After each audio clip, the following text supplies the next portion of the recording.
بسم اللہ الرحمن الرحیم نحمد و نصلی علی رسولہ الکریم اما بعد عن رجل من اصحاب النبی صلی اللہ علیہ وسلم ان رجلا قال للنبی صلی اللہ علیہ وسلم اخبرنی بکلمات اعیش بہن ولا تکثر علی فانسى قال اجتنب الغضب ثم عاد علیہ فقال اجتنب الغضب رواہ احمد۔ اللہ رب العالمین کی تعریف اور اس کے پیارے نبی جناب محمد الرسول اللہ صلی اللہ علیہ وسلم پر درود و سلام کے بعد ابھی جو حدیث میں نے پڑھی ہے یہ مسند احمد کی روایت ہے، سلسلۃ الاحادیث الصحیحہ کے اندر نقل کیا ہے۔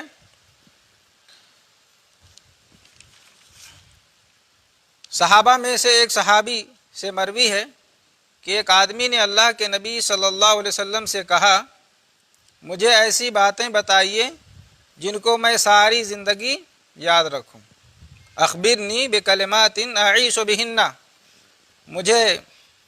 آپ ایسی باتیں بتا دیں جن کو میں ساری زندگی یاد رکھوں اور اس کے اوپر عمل کروں۔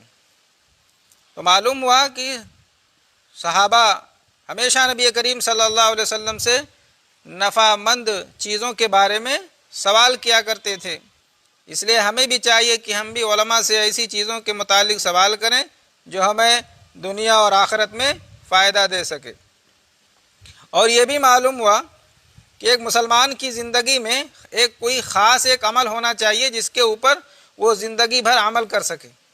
وہ صحابی کیا کہتے ہیں، مجھے کوئی ایسی بات بتا دیں جس پر میں زندگی بھر عمل کروں۔ تو معلوم یہ ہوا کہ ہماری زندگی میں کوئی ایک خاص ایسا عمل ہونا چاہیے، مختص کر لیں اور اس کے اوپر ہمیشہ عمل کریں، ایک خاص عمل ہمارا ہونا چاہیے۔ اور یہ بھی معلوم ہوا کہ علماء سے جو سوال ہم کریں تو ہماری نیت عمل کرنے کی ہو، علماء سے سوالات عمل کرنے کی غرض سے کرنا چاہیے، ان کے علم کو جانچنے کے لیے پرکھنے کے لیے نہیں کرنا چاہیے، کیونکہ وہ صحابی کیا کہتے ہیں، اعیش و بہن، تاکہ میں زندگی بھر اس کے اوپر عمل کروں۔ معلوم یہ ہوا کہ علماء سے جو سوال کیے جائیں وہ عمل کی غرض سے ہونے چاہیے۔ اور فرمایا ولا تقصر علی فانسا، یعنی زیادہ نہ بتائیں ورنہ میں کہیں بھول نہ جاؤں۔ معلوم یہ ہوا کہ نصیحت جو ہو وہ مختصر ہو تاکہ سننے والا اکتاہٹ کا اور بیزاری کا شکار نہ ہونے پائے، اور جو بھی بات وہ سنے اس کے ذہن میں اچھی طریقے سے بیٹھ جائے اور وہ بھولنے نہ پائے۔ اس لیے انہوں نے کہا کہ مجھے زیادہ نہ بتائیے گا ورنہ کہیں میں بھول نہ جاؤں۔ تو آپ صلی اللہ علیہ وسلم نے کہا کہ اجتنب الغضب، غصے سے اجتناب کرو۔ یہاں یہ بھی معلوم ہوا کہ جب کوئی آدمی ہم سے نصیحت طلب کرے تو ہمیں اس کو نصیحت کرنا چاہیے۔ ایک مسلمان کا دوسرے مسلمان پر جو حقوق ہیں اس میں سے ایک حق یہ بھی ہے وَإِذَا اسْتَنصَحَكَ فَانصَحْ لَهُ۔ آپ صلی اللہ علیہ وسلم نے فرمایا کہ جب تمہارا مسلمان بھائی تم سے نصیحت طلب کرے کہ بھائی مجھے نصیحت کر دو، مجھے کچھ وصیت کرو، تو اس کو نصیحت کرنا چاہیے۔ ایک مسلمان کا یہ حق ہے کہ جب وہ آپ سے نصیحت طلب کرے تو آپ جو اس کو نصیحت کریں۔ تو آپ نے کیا کہا کہ اجتنب الغضب، غصے سے اجتناب کرو، غصہ نہ کرو۔ ثم اعاد علیہ، پھر اس صحابی نے کیا کیا، پھر وہی سوال دہرایا کہ مجھے کچھ نصیحت کر دیجئے۔ آپ صلی اللہ علیہ وسلم نے فرمایا اجتنب الغضب، غصے سے اجتناب کرو۔ تو معلوم یہ ہوا کہ ضرورت کے وقت ایک ہی سوال بار بار دہرایا جا سکتا ہے۔ وہ صحابی بار بار وہی سوال دہرا رہے ہیں کہ مجھے کوئی نصیحت کر دیجئے تاکہ میں اس کے اوپر عمل کروں۔ وہ یہ چاہتے تھے کہ اللہ کے نبی صلی اللہ علیہ وسلم شاید کوئی اور نصیحت مجھے کریں، اس کے علاوہ کوئی اور بات مجھے بتائیں، لیکن آپ صلی اللہ علیہ وسلم بار بار ان کو یہی نصیحت کرتے رہے کہ غصہ نہ کرو۔ تو اس سے یہ بھی معلوم ہوا کہ ایک ہی نصیحت مصلحتاً بار بار کی جا سکتی ہے۔ آج بہت سارے لوگوں کی عادت ہوتی ہے کہ کوئی ایک ہی موضوع پر کئی بار جو ہے بولا جائے تو لوگ بیزار ہو جاتے ہیں اور کہتے ہیں کہ بولے سو بات بول رہے ہیں۔ ہو سکتا ہو کہ خطیب جو ہے وہ مقرر جو تقریر کرنے والا ہے حالات کے پیش نظر یا مصلحتاً اس نے پھر دوبارہ وہی ٹاپک اٹھایا ہو، اس لیے جو ہے اٹھ کے چلے جانا یا اس طرح کی باتیں نہیں کہنا چاہیے، بلکہ اس پر عمل کرنا چاہیے اور بات کو دوبارہ سننا چاہیے، کیونکہ آپ صلی اللہ علیہ وسلم بار بار ان کو وہی نصیحت کر رہے ہیں کہ غصہ نہ کرو اور اسی طریقے سے غصے سے بچو۔ یا یہ بھی ہو سکتا ہو کہ اس صحابی کے اندر غصہ پایا جاتا ہو،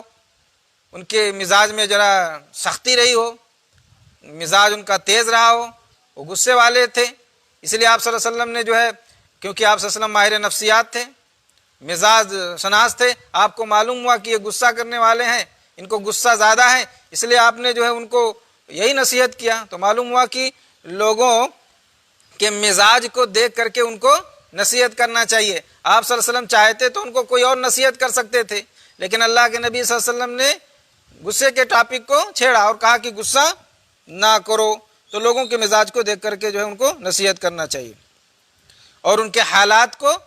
اور ان کے جو ہے مزاج کو دیکھ کر ان سے گفتگو کرنی چاہیے اور بات کرنی چاہیے۔ اسی طریقے سے جو اصل چیز ہے اس حدیث کے اندر جو بیان کی گئی ہے وہ ہے غصے سے اجتناب کرنا، غصہ نہ کرنا۔ غصہ ایک ہوتا ہے کہ انسان اپنی ذات کے لیے غصہ کرے، غصہ یہ فطری چیز ہے، نرم گرم مادے سے انسان پیدا ہوا ہے، غصہ انسان کے اندر فطری چیز ہے، کسی کے اندر کم ہوتا ہے، کسی کے اندر زیادہ ہوتا ہے۔ کبھی انسان اپنے خلاف کوئی بات سنتا ہے تو فوراً اس کے اندر غضب کی آگ بھڑک اٹھتی ہے، غصہ ہو جاتا ہے۔ ایک ہوتا ہے اپنی ذات کے لیے غصہ کرنا، اور ایک ہوتا ہے شریعت کے معاملے میں غصہ کرنا، یعنی کوئی آدمی شریعت کی خلاف ورزی کر رہا ہے تو وہاں آدمی غصہ ہو۔ یہ غصہ جو ہے محمودہ ہے، اللہ کو پسند ہے کہ آدمی دین کے خلاف کوئی کام کسی کو دیکھے کرتا ہوا تو غصہ ہو جائے، لیکن اپنی ذات کے لیے غصہ نہیں کرنا چاہیے۔ اللہ کے نبی صلی اللہ علیہ وسلم کبھی اپنی ذات کے لیے غصہ نہیں ہوتے تھے، اور نہ ہی کبھی اپنی ذات کے لیے آپ نے کسی سے بدلہ لیا اور نہ کبھی کسی سے انتقام لیا، ورنہ اور جہاں تک دین کا معاملہ ہوتا تھا وہاں آپ صلی اللہ علیہ وسلم جو انتقام لیتے تھے اور ان کے اوپر حد جاری کرتے تھے، لیکن کبھی آپ صلی اللہ علیہ وسلم نے اپنی ذات کے لیے غصہ نہیں کیا۔ تو یہاں جس چیز سے منع کیا، جس غصے سے منع کیا گیا ہے وہ اپنی ذات کے لیے انسان غصہ نہ ہو، اس سے آپ صلی اللہ علیہ وسلم نے منع کیا ہے کہ غصہ نہ کرو۔ غصے کے بہت سارے نقصانات ہیں، غصے کی وجہ سے دیکھیے اختلافات پیدا ہوتا ہے، لڑائی جھگڑے کی نوبت آتی ہے، غصے کی وجہ سے آدمی جو ہے اپنی زبان سے گندی گندی گالیاں نکالتا ہے، کبھی کبھی آدمی غصے میں آ کر کے اپنے اولاد کے اوپر بد دعا کر دیتا ہے، کبھی آدمی غصے میں آ گیا تو بیوی کو طلاق دے دیتا ہے کہ تجھے طلاق، کبھی انسان غصے میں آ کر کسی جو ہے معصوم کو بھی مارنے لگتا ہے، دو لوگ آپس میں لڑ رہے ہیں، کوئی تیسرا بیچ بچاؤ کرنے کے لیے آ گیا، سامنے والا بھاگ گیا تو غصہ اسی کے اوپر اتار دیتا ہے، اس کو مارنے لگتا ہے۔ کبھی ایسا ہوتا ہے کہ آدمی جو ہے جس کے اوپر غصہ کر رہا ہے اگر وہ بھاگ گیا، ہاتھ نہیں آیا تو غصہ اپنے اوپر اتار لیتا ہے، اپنا گریبان پھاڑتا ہے، چہرہ نوچتا ہے، یا گھر میں رکھی ہوئی چیزیں جو ہے توڑنے پھوڑنے لگتا ہے، برتن پھینک دیتا ہے، کبھی آدمی غصے میں آ گیا تو کھانا اٹھا کے پھینک دیتا ہے، کوئی قیمتی چیز ہے تو اس کو اٹھا کے پھینک دیتا ہے، کبھی غصے میں آ کر کے غلط فیصلہ لے لیتا ہے، بعد میں آدمی پچھتاتا ہے، حتیٰ کہ بعض لوگ اتنے غصے میں آ جاتے ہیں کہ کسی کو قتل بھی کر دیتے ہیں، آدمی جو ہے غصے میں آ کر کے اپنی جان مال کو بھی نقصان پہنچا دیتا ہے۔ تو یہ غصہ جو ہے یہ بہت بری چیز ہے، اللہ کے نبی صلی اللہ علیہ وسلم نے اس سے منع کیا کہ غصہ نہ کرو، اور اس کا علاج بھی آپ صلی اللہ علیہ وسلم نے بیان فرمایا۔ ایک حدیث میں آپ صلی اللہ علیہ وسلم نے فرمایا کہ اذا غضب الرجل فقال اعوذ باللہ سکن غضبہ، ایک آدمی اگر اس کو غصہ آ گیا اور اس وقت وہ اعوذ باللہ پڑھ لے تو اس کا غصہ ختم ہو جائے گا، اس لیے غصے کے وقت اعوذ باللہ من الشیطان الرجیم پڑھ لینا چاہیے۔ اسی طرح غصے کا ایک علاج یہ بھی ہے کہ جب غصہ آئے تو آدمی خاموش رہے اور غصے کا رد عمل جو ہوتا ہے اس کا اظہار نہ کرے، بلکہ خاموش ہو جائے، سائلنٹ ہو جائے، ایک جگہ بیٹھ جائے۔ آپ صلی اللہ علیہ وسلم نے فرمایا اذا غضبت فاسکت، جب تم کو غصہ آئے تو خاموش رہو، خاموش رہو، اسی میں نجات ہے، خاموش رہنا چاہیے غصے کے وقت۔ اور غصے کا ایک علاج یہ بھی بیان کیا گیا ہے کہ اگر آدمی کو غصہ آئے تو آپ صلی اللہ علیہ وسلم فرمایا اذا غضب احدکم وهو قائم فلیجلس، اگر تم میں سے کسی کو غصہ آئے وہ کھڑا ہے تو بیٹھ جائے، وَإِلَّا فَلْيَسْتَجِعْ، ورنہ ٹیک لگا لے، لیٹ جائے۔ یہ غصے کا ایک علاج بیان کیا گیا ہے۔ اسی طریقے سے غصے کا ایک علاج یہ بیان کیا گیا ہے کہ آدمی وضو کر لے۔ ایک روایت میں آتا ہے آپ صلی اللہ علیہ وسلم نے فرمایا ان الغضب من الشیطان، غصہ یہ شیطان کی طرف سے ہے، اور فرمایا وَإِنَّ الشَّيْطَانَ خُلِقَ مِنَ النَّارِ، شیطان جو ہے یہ آگ سے پیدا کیا گیا ہے، وَإِنَّمَا تُطْفِئُ النَّارُ بِالْمَاءِ، اور آگ جو ہے یہ پانی سے ہی بجھائی جاتی ہے، اس لیے آدمی کو چاہیے کہ وہ غصے کے وقت وضو کر لے۔ اسی طریقے سے آپ صلی اللہ علیہ وسلم نے غصے کے وقت قابو اور کنٹرول کرنے پر جو فضیلت بیان فرمائی ہے اس کو یاد کیا جائے۔ آپ صلی اللہ علیہ وسلم نے فرمایا لا تغضب ولک الجنہ، غصہ نہ کرو تمہارے لیے جنت ہے۔ اور ایک حدیث میں آتا آپ صلی اللہ علیہ وسلم نے فرمایا من کظم غیظا وهو قادر علی ينفذه دعاه اللہ یوم القیامۃ علی رؤوس الخلائق ویخیرہ من الحور العین ما شاء، جو آدمی من کظم غیظا جو اپنے غصے پر قابو اور کنٹرول کر لیتا ہے، وهو قادر علی ينفذه، حالانکہ غصہ جس نے غصہ دلایا ہے اس کو مار سکتا ہے، بدلہ لے سکتا ہے، لیکن اس کے باوجود بھی وہ کیا کرتا ہے اپنے غصے پر قابو اور کنٹرول کر لیتا ہے۔ فرمایا کہ قیامت کے دن اللہ رب العالمین اس کو کیا کرے گا، سارے مخلوق کے سامنے اللہ رب العالمین اس کو بلائے گا۔ ایک آدمی کو کسی نے غصہ دلا دیا، غصے میں آ گیا، آدمی نے جو ہے اپنے غصے پر قابو کر لیا، تو یہاں دیکھیے آدمی کبھی کبھی یہ سوچتا ہے کہ ارے میں نے اگر اس کو نہیں مارا، اس کے باتوں کا جواب نہیں دیا تو لوگ مجھے بزدل سمجھیں گے، میری شان گھٹ جائے گی، میرے بارے میں لوگ کیا خیال کریں گے۔ تو ایک آدمی اپنے جو ہے اپنے آپ کو وہ نیچا سمجھنے لگتا ہے اور سمجھتا ہے کہ میں تو لوگوں کی نظروں میں گر جاؤں گا، تو اللہ وہاں اس کو کیا کرے گا، اس کے بدلے میں یہاں اگر آدمی اپنے آپ کو نیچا کر لیتا ہے تو اللہ رب العالمین وہاں قیامت کے دن سارے مخلوقات کے سامنے اللہ اس کو عزت بخشیں گے، عزت سے نوازیں گے۔ کیسے؟ اللہ رب العالمین اس کو بلائیں گے اور کہیں گے تجھے جو حور پسند ہو، حور عین تجھے جو حور پسند ہو تو اپنے لیے لے لے، چن لے۔ اتنا بڑا اعزاز اللہ رب العالمین اس کو قیامت کے دن عطا فرمائیں گے۔ اور ایک حدیث میں آپ صلی اللہ علیہ وسلم نے فرمایا کہ انسان جو گھونٹ پیتا ہے ما من جرعۃ آدم من جرعۃ قدمها ابتغاء وجہ اللہ، ایک آدمی جو گھونٹ پیتا ہے اللہ رب العالمین کی نگاہ میں سب سے بہترین گھونٹ کون سا ہے؟ غصے کو پی جانے والا گھونٹ، جو اللہ رب العالمین کی رضا کے لیے، لوگوں کے لیے نہیں، اللہ کی رضا کے لیے، اللہ کی خوشنودی کے لیے اگر غصے کا گھونٹ اگر کوئی آدمی پی جاتا ہے تو اللہ رب العالمین کی نگاہ میں وہ سب سے جو ہے بہترین ہے،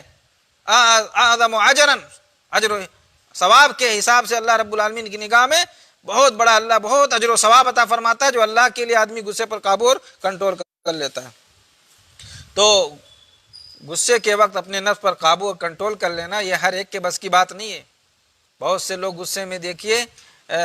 کسی کو گالی دے دیتے ہیں، کسی کو مار دیتے ہیں، بہت سے نقصانات ہوتے ہیں۔ اکثریت لوگوں کی ایسی ہے جو غصے کے وقت جو ہے جن کے اندر برداشت کی قوت نہیں ہوتی ہے، لیکن اللہ کے نبی صلی اللہ علیہ وسلم نے ایسے آدمی کو سب سے بہادر کہا ہے جو اپنے غصے پر قابو اور کنٹرول کر لے۔ آپ صلی اللہ علیہ وسلم نے فرمایا لیس الشدید بالسرعہ، پہلوان وہ نہیں ہے جو اکھاڑے میں لوگوں کو پچھاڑ دے یا ریس میں دوڑ میں لوگوں کو پیچھے کر دے۔ فرمایا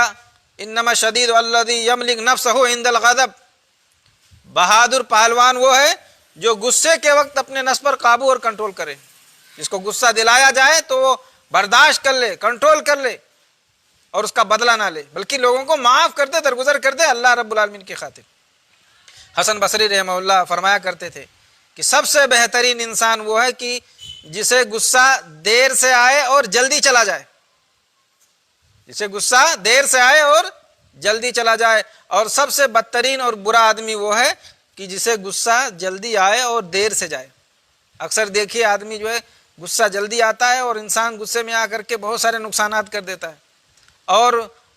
غصہ دیر تک رہتا ہے اس کے پاس، یہ بہت برا آدمی ہے۔ اس لیے ہمیں چاہیے کہ اگر کسی کی ذات سے کسی نے ہمیں غصہ دلا دیا اور غصہ آ گیا تو ہمیں غصے پر قابو اور کنٹرول رکھنا چاہیے۔ غصہ جو ہے یہ حرام ہے، اس کے بہت سارے نقصانات ہیں، اس سے اسلام نے منع کیا ہے، اور اسلام ہمیں ہر جگہ حسن اخلاق کی جو ہے تعلیم دیتا ہے، اس لیے غصے کی جتنی بچنا چاہیے۔ دعا کریں کہ اللہ رب العالمین ہمارے اندر صبر و تحمل عطا فرمائے، کیونکہ یہ خوشگوار زندگی گزارنے کے لیے ضروری ہے کہ ہم اپنے غصے پر قابو اور کنٹرول رکھیں۔ دعا ہے کہ اللہ رب العالمین ہمیں غصے سے بچائے۔ آمین۔ وآخر دعوانا الحمدللہ رب العالمین، والسلام علیکم ورحمۃ اللہ وبرکاتہ۔